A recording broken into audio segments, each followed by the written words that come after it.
Привет, друзья! Миран на связи. Тяжелая музыка, наряду с народной и классической, различается и по географическому признаку. Вот, к примеру, чем славится Франция? Вином, багетами и авангардным металлом. И если киношники-лягушатники уже давно нашли свою стезю и уверенно выпускают годные комедии положений, то французские музыканты все время находятся в поиске. А что же они делают? Ищут. Неужели подколесные?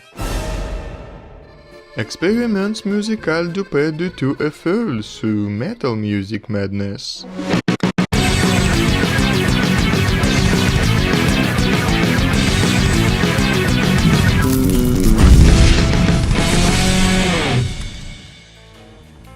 По первой команде сразу и не скажешь, это французские музыканты или греческий театр. Дело в том, что их манера написания песен напоминает древние греческие пьесы. Героический сюжет, мифология, чувственный протагонист и много крови в конце. Именно такой концепт, обрамленный музыкальной смесью джаза, металла и готики, и появился в Орлеане в 2002 году и получил название «Акфизия».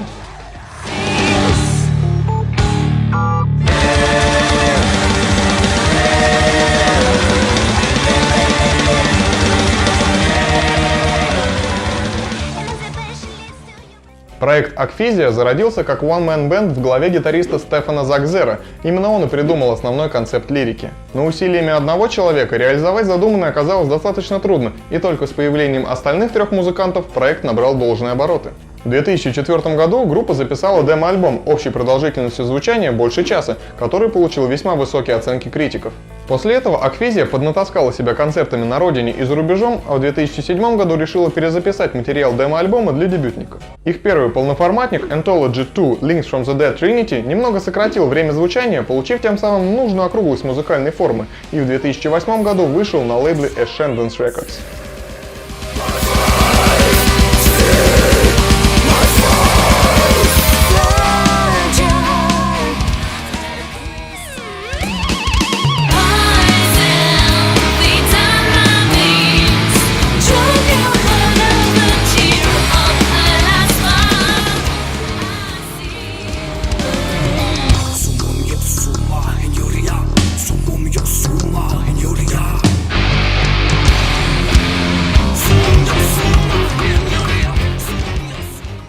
Дальше Акфизия по заученной схеме дает несколько концертов, однако на этот раз сцены городских клубов сменились крупными площадками международных open-air фестивалей. После этих гигов Акфизия берет перерыв в концертной деятельности и в 2010 году начинает работу над вторым полноформатником, который увидел свет в 2012. Материал этого альбома можно охарактеризовать как очень разноплановый джаз-метал, настроение которого перекатывается от меланхоличной готики до задорного и авангардного дарк-кабаре.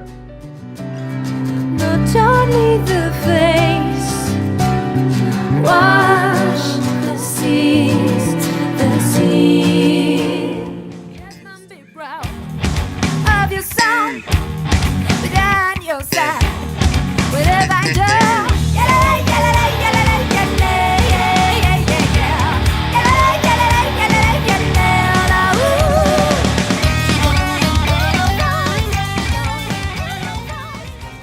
Также хочется отметить человека, который вдохнул жизнь в вокальные и клавишные партии Акфизии. Это пианистка Нейл Эрлин, у которой также есть 3 весьма доставляющих сольных альбома, которые могут украсить аудиотеку любителей спокойной готичной музыки.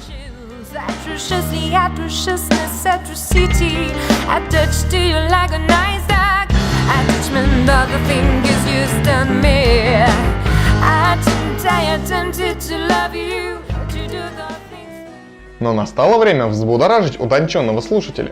То, насколько далеко могут зайти французские эксперименты с тяжелой музыкой, сможет нам наглядно показать команда Priapism.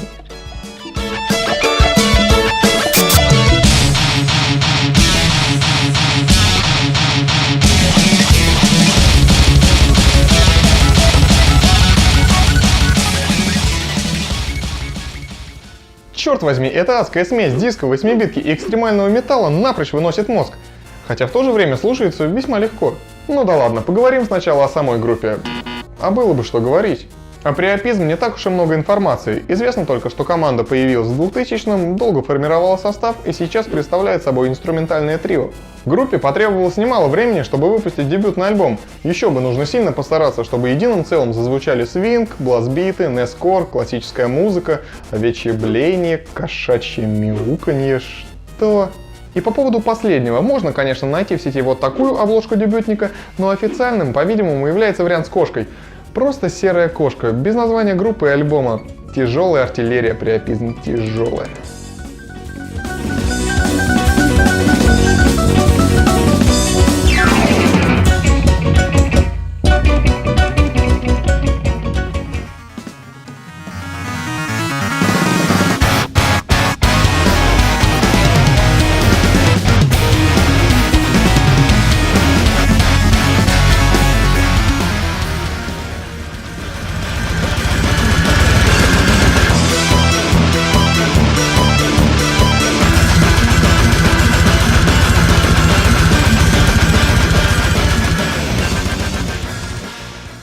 А совсем недавно, 1 апреля 2013-го, Priapism разродились вторым полноформатником Hyper Blast Super Collider. Материал на этом альбоме стал чуть менее классическим, но в разы более психоделичным.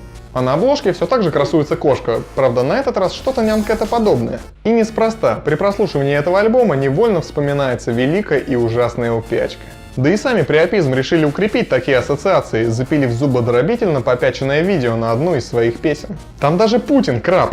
Все канонично.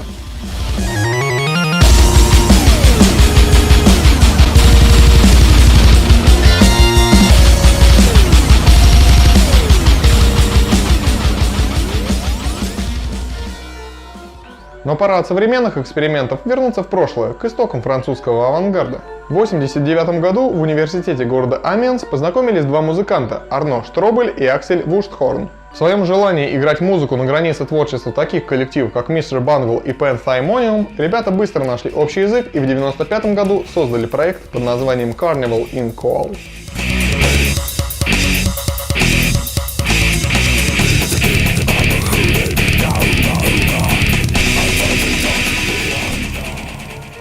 Изначально Аксель и Арно хотели играть просто экстремальный металл, но на протяжении первых 4 лет существования коллектива их материал вбирал в себя элементы других направлений, и в 1999 году Carnival and Coal выпустили аж 2 альбома сразу. Эти пластинки представляют собой смесь металла с диско и поп-музыкой, а второй альбом, помимо всего прочего, порадовал 2 сочными каверами на песни Maniac Майкла Самбелла и Fucking Hostile Пантеры.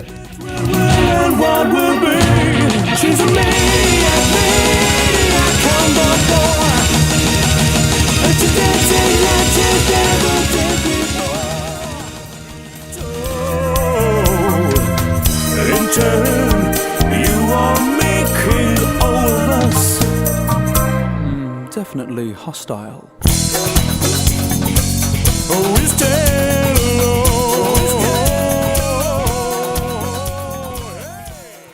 Первые 2 альбома получили положительные отклики в прессе, а Carnival and Coal начали более размеренно работать над новыми песнями и начали концертную деятельность. Живые выступления коллектив проводил при активном участии приглашенных музыкантов, среди которых в свое время засветился даже Фредерик Леклерк из Dragon Force. А спустя 2 года после выхода French Cancan свет увидел 3-й полноформатник Carnival and Coal с весьма доставляющей обложкой Fear Not.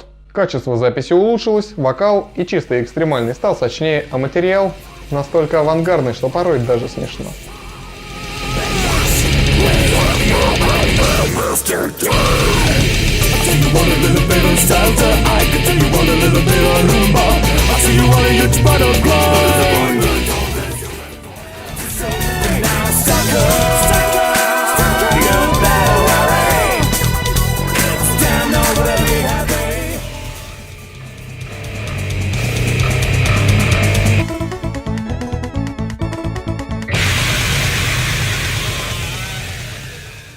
Дуэт Штробель-Вурстхорн, подобно дуэту Кенни Хант, принимал участие в творчестве огромного количества коллективов, что, возможно, и оттягивало выпуск следующего альбома. 4-й и, к величайшему сожалению, последний полноформатник Carnival and Coal вышел в 2005 году. На этот раз творение безбашенных французов получилось весьма атмосферным и целостным, несмотря на музыкальное разнообразие.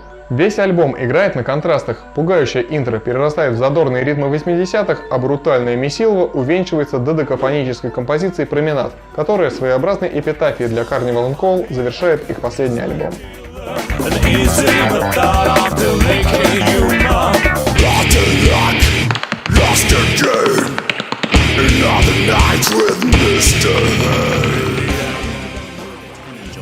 All your friends.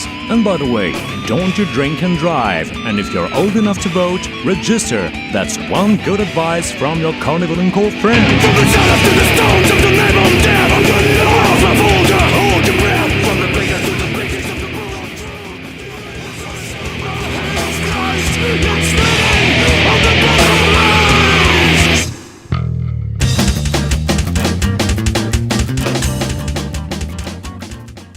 Что мы имеем в итоге? Разрыв шаблона, выход за пределы музыкальных традиций и эксперименты над слушателем. От таких групп, как Акфизи и Приапизм, действительно не знаешь, чего ожидать в следующих альбомах, ну а монстры музыкального кубизма Carnival and Co., что ж, они ушли непобежденными. А тем временем у нас есть победитель конкурса из прошлого выпуска, товарищ ником Тору Спорт. Он таки угадал клип группы Stormlord на песню I Am Legend.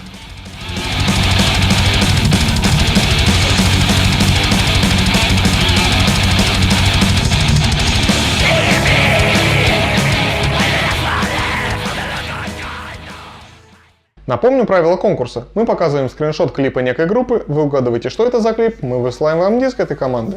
Так что у вас есть отличный шанс показать свои познания в клипографии тяжелой музыки. Вперед, угадывайте следующий клип.